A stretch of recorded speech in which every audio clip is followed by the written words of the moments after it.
So what is the secret to managing amateur players? Because like you said, Ido, they're not getting paid. In fact, they are having to pay often to play.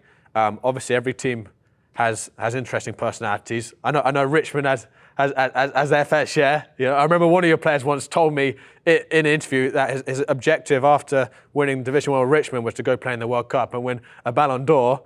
You know, former Richmond player. Former Richmond, sorry, good correction. But like, is he playing in the World Cup?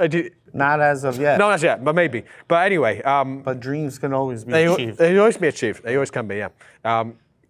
But, you know, what's been the secret sauce to manage all these different personalities when you're sometimes asking them to show up at Randall's Island at 10 a.m. on a Sunday? You know, how do you do it?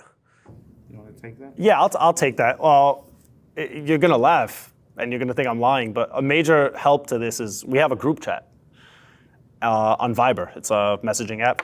And the group chat has like 40 people in it, the members of the squad, plus some coaches and, you know, outside people that care a lot, like big fans.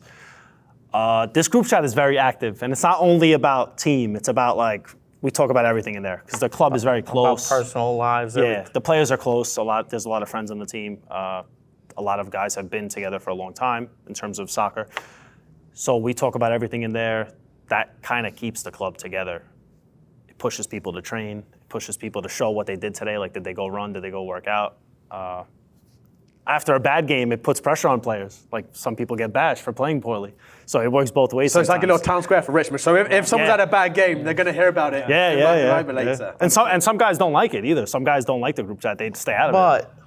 But how do you call it? We tell them before that if it's a new player, we tell them before we add them to the group. If you don't have thick skin, we're not going to put you in.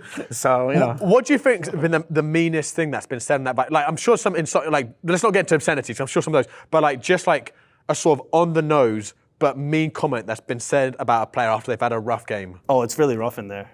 Yeah, it's hard to say a specific thing. It's you'll get bashed. So, let me just give you an example. Not specific, but the best player who's ever played for our club is probably Bledy Bardic. Yeah. And he's been bashed before in that group chat for missing a few chances. Yeah, and he's like been playing at the highest level compared to anybody. So if he can get bashed for missing a few chances, anybody can get bashed, you know.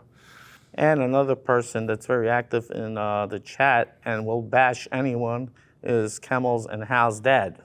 He's like behind the scenes guys, but he'll tell it to you like it is.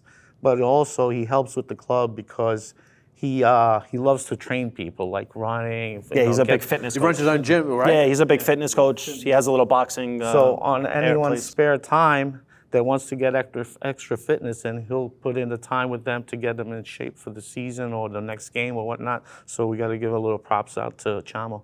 Yeah.